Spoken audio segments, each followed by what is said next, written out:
Hello everybody, this is NCS and welcome back to Let's Play, not Gensoukyou Tyson, but Sengoku Gensoukyou! Oh boy, I wonder how many times I will accidentally try to say the wrong name.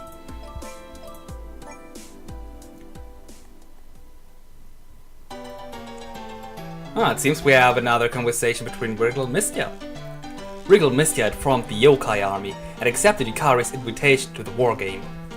But now that they had joined the fray, they had no idea what they were supposed to do next.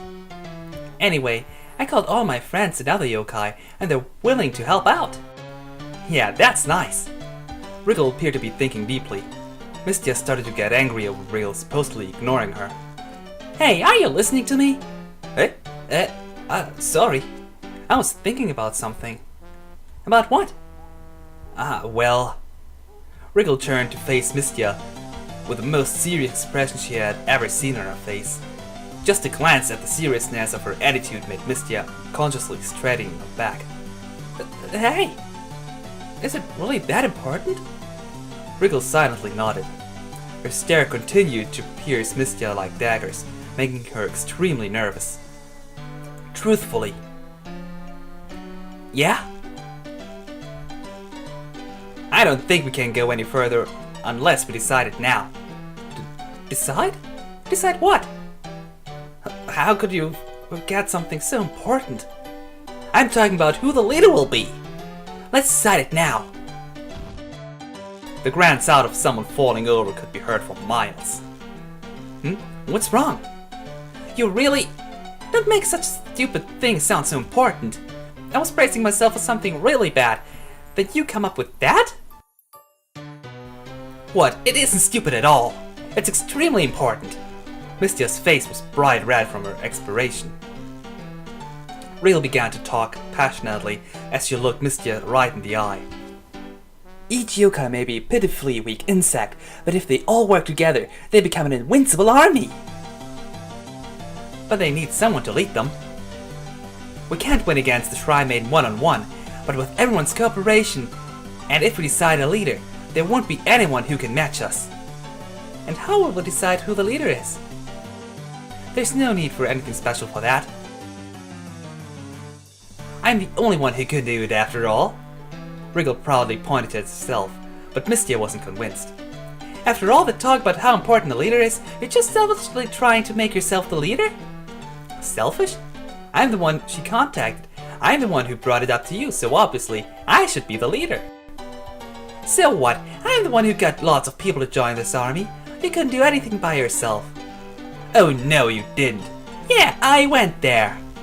Their foreheads clashed as they glared at each other. Both didn't care about falling out this early in the army's life, and neither looked like yielding an inch. Until Wriggle suddenly withdrew her head. Fine. If you're going to be like that, then let's decide this with a fair and impartial round of rock, paper, scissors. Our enemies, ladies and gentlemen, deciding their most important, part of the game by playing a round of rock, paper, scissors. Well, why not? They are some of the most childish yokai in, well, you can suck you really. Rock, paper, scissors? Fine, I accept. No argument, whoever wins, right? Right! They both turned away, backs facing each other, as they tried to predict what the other would do.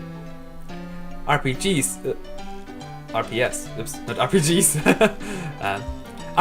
allows one to attempt to predict the opponent's move by their character, but such things are never foolproof. She definitely used rocks, so I'll do paper. No, she might use reverse psychology, so scissors. Wait, she might use reverse psychology, so... Such thoughts swirled in their heads of the two competitors. Alright, I'm ready. Okay, let's do this. Rock, paper, scissors! How could I lose? This makes me the leader then. No complaints, right? Fine, since you wanted to be so much. Mistia clearly wasn't satisfied, but she had lost the battle and her pride wouldn't let her grumble too much. So she accepted her defeat. Alright, let's work well together. Wriggle extended her hand towards Mistia, who had her back turned to Wriggle. She gave Wriggle a sideways glance, then stuck out her tongue. Now she knows the power of bugs! And finally, the Night Blind Road and the faintly dark path, the two territories right next to the shrine, were placed under control of the Youkai Army.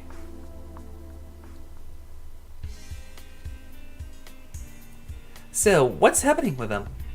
She was referring to the Youkai Army formed by Wriggle and Mistia just the other day. They've set up the base at the forest road between here and the village. They're getting in my way again. Yep, there it is. The map revealed that Hakare Shrine was connected to the Night Blind Road that continued to the human village and the faintly dark path that went to the magic forest. These were the Youkai Army's territories. Say, why do they get 2 territories and we only have 1 at the beginning? Seems kind of unfair, doesn't it? So in short, we have to take them out before we can go anywhere else. Yup. And they're itching for a fight against you as well. Marisa's works darkened Reba's mood considerably. Why were they so insistent in going for her? That was a question she couldn't answer herself. It looked like someone just raided the donation box. It's nothing. Let's just beat them up and move on to the next army. Wait, Marisa. Reba's donation box is always empty. How would Reba look? Okay, if something actually was in there, even if only Penny, she would probably look a little angry, yeah, okay. Do you think it'll be that easy? Seems they've got a bunch of yokai with them too. They're still yokai I've punished before. No matter how many of them gather, they're still no match for me. They'll be flattened. Well, with you around, we'll be okay, I suppose. Alright then, let's eat. You know, if you keep coming over for food so much, I should at least make something every now and then. The best food in the world is a bowl of miso soup made by someone else. Reima simply shrugged her shoulders at Marisa's nonchalance and went back into the shrine. She still had to prepare her own food, even if Marisa wasn't here. So the amount of work was more or less the same anyway. I'll go set the table. The miso soup ain't ready yet? I would plain light brown, please. Shut up! And... okay. I thought it just read that they declared war on us, but there wasn't any notice for that earlier. My usual strategy is to further push the Hakare Shrine with oops, not members. With Hiyamaku. So let's keep developing it. And let the Youkai Army declare war on us. Okay, yeah, that should do. Also, something you should note, you can only pick up to 5 characters to develop a place. So, if you can't develop the territory with 5 characters but need a 6th one, you can't do anything further. Just something to keep in mind. Also, for declaring war on an enemy army, you need negotiation. That's this stat right next to research. And hey, I actually could negotiate my way to declaring war. But like I said, I do not want to do that, since declaring war also takes up a turn, and I want, no, not developing, I want to use my, okay, last turn for speaking with Marisa. And there's still some reservation. Too bad. Let's end the term and, and they should be declaring war on us now. Once again, Wriggle and Misty are gathered to discuss just how to take down that odious Hakare Shrine Maiden. Hey, I just thought of something. Yeah? Maybe we should try to recruit a few more allies. Hey, are you saying my friends I called aren't good enough for you? That's not what I mean. It's just that, you know, having more allies is always a good thing. Don't you think? That's kinda true, but I don't have that many yokai I can call over. While battles would no doubt be easier with more yokai to participate, it would be unreasonable to assume that everyone would want to join. The yokai army had now reached a difficult point. Actually, for the enemies, it doesn't matter if they have 5 or more people, but well, maybe 7 or more people. But I'll get into that later when I actually have to rant about that. We can't really plead those who aren't interested in joining, huh? Maybe there are some bored yokai who we can force to join in. We shouldn't use force. If they listen to my song... Don't use your song, you'll make them night blind! And that's essentially the same. So mean. To be perfectly honest, neither of those two were truly smart enough to have a worthwhile discussion. In the end, they wasted time without deciding on anything until... Hey, what did you just do? I didn't do anything. Something was obstructing the sun's rays, casting a shadow on the ground nearby. It unnaturally moved slowly towards them, still surrounded by brightness. A look upwards revealed a similar disc-shaped shadow. Is that one of those unidentified flying object thingies? Mistia took to the skies and tried to get closer to the shadow. She looked at it from right beside it, realizing that it was a pretty sphere of black rather than a disc, but she couldn't see within it at all.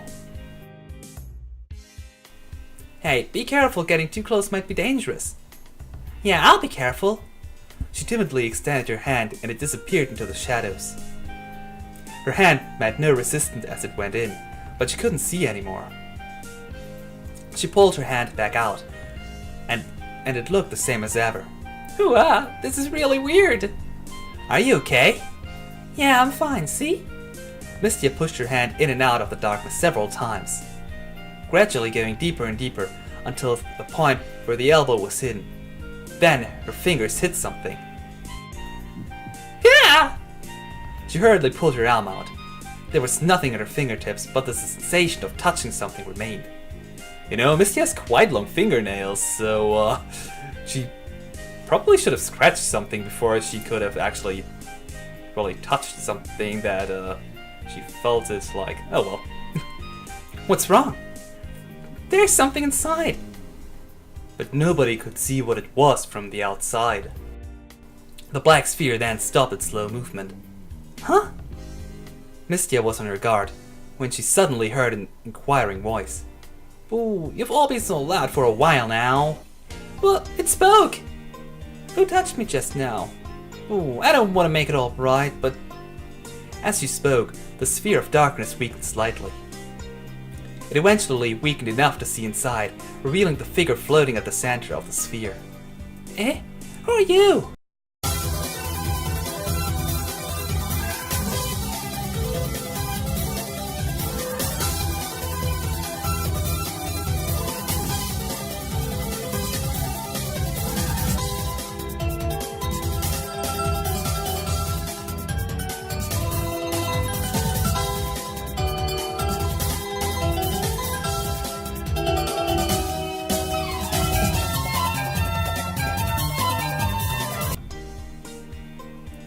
You're the one who interrupted me floating around, huh? It felt so good too. You're a yokai? Yeah, my name's Rumia. So what do you want? Rumia slowly floated downwards onto the ground. It was still a bit hard to see through the darkness surrounding her, but not hard enough to be worth complaining about. Well, I'm Wriggle, and that's Mistia. We were just investigating why it turned all dark all of a sudden, and why a giant cloud of darkness was flying around. Ah, is that so? Don't worry, I just made it dark so that the sun doesn't make me feel warm. I really don't feel like I'm doing anything when it's hot. What are you doing inside the darkness then? I wasn't doing anything. I couldn't see anything since it was so dark, so I just floated round and round. Her reply seemed a little strange, but Wriggle's feelers were tingling with excitement. Are you free? Well, I'm sort of busy with being free, kinda. Wriggle's eyes began to sparkle. Do you want to play with us then? Hey, wait! Play what? A war game. A war game? Against who? Mostly humans. Can I eat them? Probably not. Ooh. Come on, you're not doing anything anyway, so you could help us out. We really need your power. need. Rumia didn't understand why exactly a power was necessary, but she at least knew someone was requesting her help for something, which made her feel a little proud. I guess it's fine then. Alright, thanks! Let's work well together from now on. They exchanged handshakes, leaving Mistia sighing in their wake. Gee, you're leaving me out of the decision again. Oh, come on. Anyway, Rumia, this is a bit quick, but let's see your power at work. This afternoon sun is really too strong. Okay! Wow, so dark! So cooling! Most yokai prefer the night over broad daylight. The darkness Rumia had generated made the area a resting place for these yokai. Thus, the three of them forgot their original objective and relaxed in the darkness. So, no declaration of war for us? Okay, we can use another turn. And another cutscene. It is an visual novel after all. Hey Marisa, something's bothering me. Huh? What was that? Reima opened the map for Marisa to see. I usually handle all of my shopping at the village. Yeah, me too. Though the stuff they sell at the village can't really be used for magic experiments. But there is a human village marked on this map, and the position is roughly the same as the actual village. Hey, you're right. Though there's no way the human village is as big as the map's suggesting. I'm not sure what's going on with it now, but if it's marked here, then it should be a territory that someone's controlling, right? I haven't heard anything about that. Well, knowing Yukari, she probably went to the human village too, though I can't imagine that half-beast joining in. If we assume they're part of this whole game, then we probably can't go to the human village anymore. It was indeed as she said, it wouldn't be possible to just show up at an enemy-controlled territory as if it was nothing. Normally, that is. Well, I've been going back to my house at the forest just fine, so I wouldn't worry too much. Just worry about it if someone actually makes a fuss. I suppose so. I'll be going to the village for a bit to do some shopping then. Take care of the shrine for me till I get back. Get some dark brown miso soup this time. It's because you eat too much that I have to go to the village so often, you know? Reima laughed in a huff, disappearing as a twinkle in the sky. Marisa fell into deep thought as she watched her figure fade away. Who's controlling the forest of magic? It's probably her, huh? She'd probably get on my case for not joining her since I live there. Ah, well, I'll just handle it when time comes. Wonder who Marisa was talking about. Oh well, for now let's only worry about somehow increasing our Ryumaka. And yes, this is the last time we can increase our Ryumaka with our current party. So yeah, let's talk once more to Marisa. And end our turn, hoping that the enemy army actually declares war on us today. Yeah, it seems like it. Alright, it's time. That heinous shrine maiden always attacks us just because we're yokai. It's time to show her how fearsome we are. Yeah. Okay. All of the yokai became excited at the thought of getting over Reima. Good now there's never too many. Except for one yokai who no one ever knew what she was thinking. Whatever the case, morale was clearly at an all-time high. So how exactly does one declare war? You just send them a letter, I guess. Ah, yeah. There we go, Rumia. Can you send it over to the Hakare Shrine Maiden? Alright! We're gonna give her a good beating. The Hakare Shrine. Reima was taking a break from her daily cleaning, while Marisa was flying from the sky. Was flying in from the sky. In other words, it was a normal day at the Hakare Shrine. Yo, here I am. I'm not giving you any. No, it's me who's got stuff to give this time. Oh, whoops. Natural mistake. You're always here for tea anyway. What do you have then? Here, take a look. Marisa handed over something that looked like a letter, but there was nothing written on the cover. Opening it revealed that it was a declaration of war from the Youkai Army. You've been really cocky up till now, we know that well. But now we're going to pay you back big time, so prepare yourself. That darkness yokai was at that archway. What was her name? Rumia, was it? Anyway, I flew straight into her. Ah, she was there. I suppose that means that Rumia has joined them. And they've declared war on us too. Reima crushed the piece of paper into a ball with her hand, with a large smile on her face all the while. A careful look would reveal veins started to show on her temples. I always thought I would punish those yokai every so often to make sure they don't get out of line. But it looks like something more drastic is necessary. I'll make their whole body regret that they ever try to pick a fight with me. Ugh, what a scary shrine maiden. Reima's eyes were filled with rage. Even Marisa had never seen her this angry before. Youkai Army, war has been declared. If you instead declare war on the Youkai Army, they are not the happiest about that. Because they actually wanted to declare war on you. And it seems like we don't get a battle done this episode either. Dope. There, that's done with. After returning from the village. Wait, weren't you just back from the village already? I am just gonna pretend that this is another going to the village again. You're going there on a daily basis, Reima.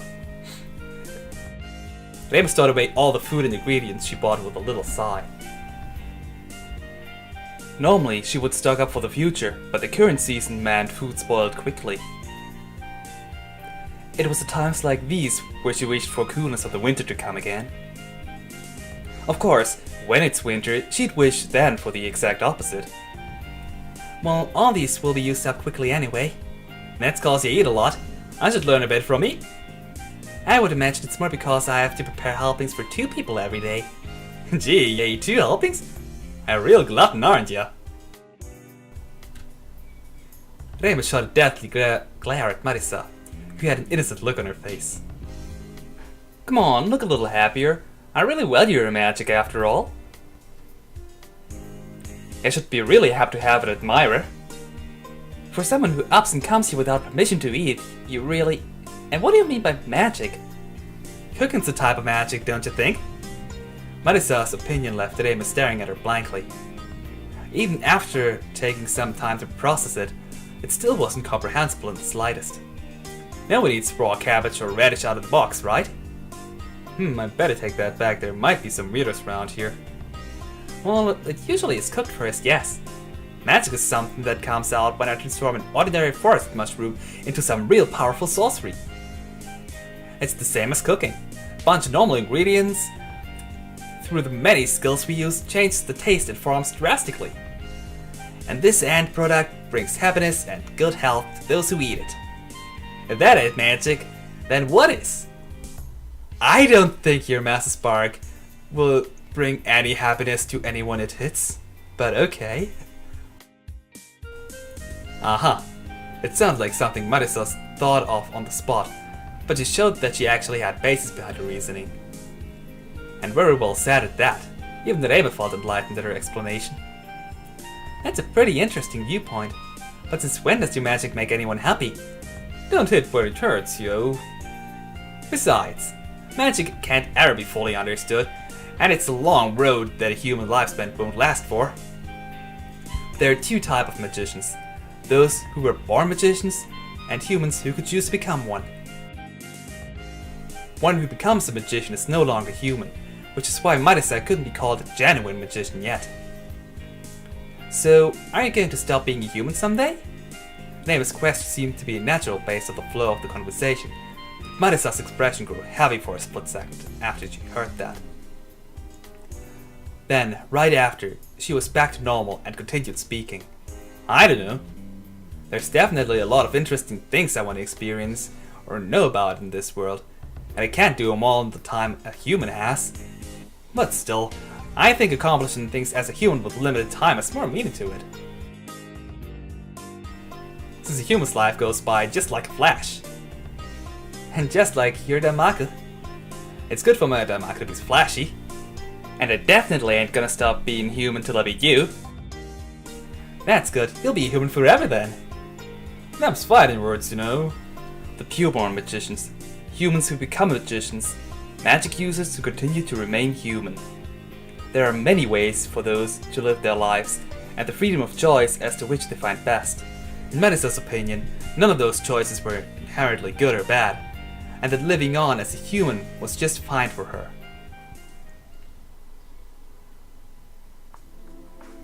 Okay, so, with finally having the option to attack our enemies, I'm going to delay the battles one more episode, but next time we will actually really fight the Youkai Army. So, until next time, this was NCS, and farewell for now.